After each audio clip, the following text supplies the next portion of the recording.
नमस्कार दोस्तों, एक बार फिर से आप सभी का हमारे चैनल पर हार्दिक स्वागत है। जी हाँ, पेंशन धारकों के लिए बहुत ही बड़ी खबर पेंशन रिवीजन को लेकर निकल कर आ रही है। आप सभी को बता दूं कि सुप्रीम कोर्ट में जो मेजर जनरल सतबीर सिंह जी के द्वारा जो OROP केस था, जिसको सुप्रीम कोर्ट के द्वारा डिस्पोज कर दिया गया था और मेजर जनरल सतबीर सिंह ने वो केस रिव्यू में डाल दिया था।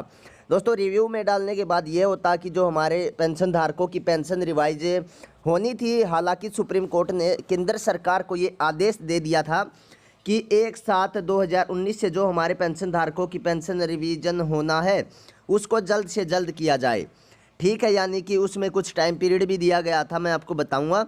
तो उसके साथ ही मेजर जनरल सतबीर सिंह के द्वारा जो सुप्रीम कोर्ट में जो डिस्पोज किया गया केस था उसको रिव्यू में डाल दिया गया था। और अगर रिव्यू में जब तक केस डला रहता तो तब तक हमारे पेंशन धारकों की पेंशन रिवीजन नहीं होती है, क्योंकि जब तक वो पहले वाला केस फाइनल नहीं होगा, हाँ या ना, तो उसके बाद ही जो हमारे पेंशन धारक हैं उनकी पेंशन रिवाइज होगी।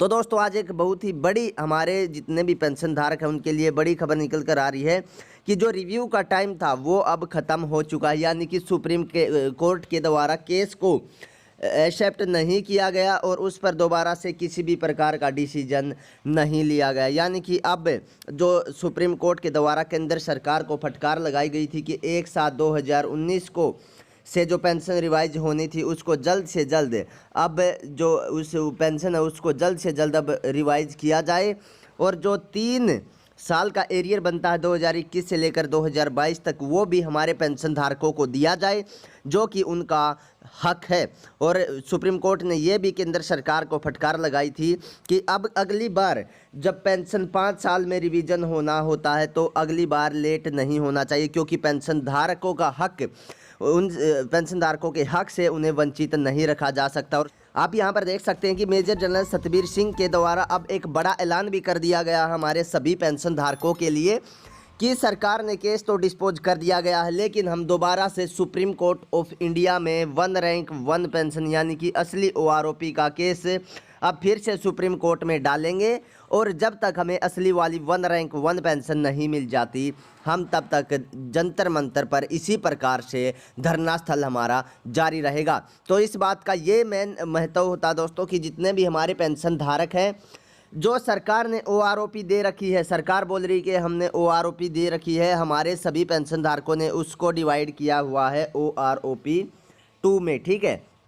और जो हमारे पेंशन धारक मान रहे हैं कि हमें अपनी OROP चाहिए, वो है OROP 1 यानी कि असली वाली OROP। तो अब इसका रिवीजन होना है जिसमें हमारे सभी पेंशन धारकों को फ़ायदा होगा। और ये जो केस सबसे पहले पेंशन धारकों के द्वारा सुप्रीम कोर्ट में डाला गया था, अब ये केस दोबारा से सुप्रीम कोर्ट में डाला जाएगा और इस पर फिर दोबारा से हियरिंग चलेगी। और जो ये OROP 2 है, इसकी अब पेंशन रिवाइज होगी। हमारे सभी पेंशन धारकों को 3 साल का एरियर दिया जाएगा। उनकी जो मंथली जो पेंशन है उसमें भी हाइक होगी। अगर मैं आपको बताऊं कि सिपाही रैंक की पेंशन, अगर मैं आपको थोड़ा बहुत बताऊं, नेक्स्ट वीडियो में मैं आपको क्लियर कर दूंगा टेबल के साथ कि कितनी हर एक रैंक के अनुसार पेंशन बढ़ोतरी होगी। सिपाही रैंक में दोस्तों 4 से 5 हज़ार के बीच आप सभी की पेंशन, बेसिक पेंशन हाइक होगी। जी हाँ दोस्तों, 4 से 5 हज़ार बेसिक पेंशन हाइक होगी। उसी के साथ अगर आपको एरियर देखा जाए तो सिपाही रैंक का ही एरियर मैं आपको बता दूं, 1,25,000 के आसपास आप सभी का जो एरियर है 3 साल का, वो एरियर बनेगा। और इस पर अब किसी भी दिन, आज शाम को या कल किसी भी समय, एक बहुत ही बड़ा डिसीजन हमारे जो है पेंशन धारकों के हक में आ सकता, क्योंकि अब रिव्यू का जो समय था वो ख़त्म हो चुका है। अब केंद्र सरकार सभी पेंशन धारकों की पेंशन रिवाइज करेगी। यदि आप भी ये चाहते हैं कि आज या कल जल्द से जल्द पेंशन रिवाइज हो और हमारे पेंशन धारकों का जो रुका हुआ लाभ है वो उन्हें जल्दी मिलना स्टार्ट हो जाए, तो कमेंट सेक्शन में जाकर एक बार यस ज़रूर लिखें। और हमारे सभी उन पेंशन धारकों के लिए जो इतने सालों से धरना कर रहे थे, उन सभी के लिए एक बार कमेंट बॉक्स में जय हिंद जय भारत जरूर लिखें। दोस्तों, आज की एक बड़ी अपडेट आप सभी के लिए थी। नेक्स्ट वीडियो में फिर मिलते हैं। मैं आपको नेक्स्ट वीडियो में टेबल बताऊंगा किस प्रकार से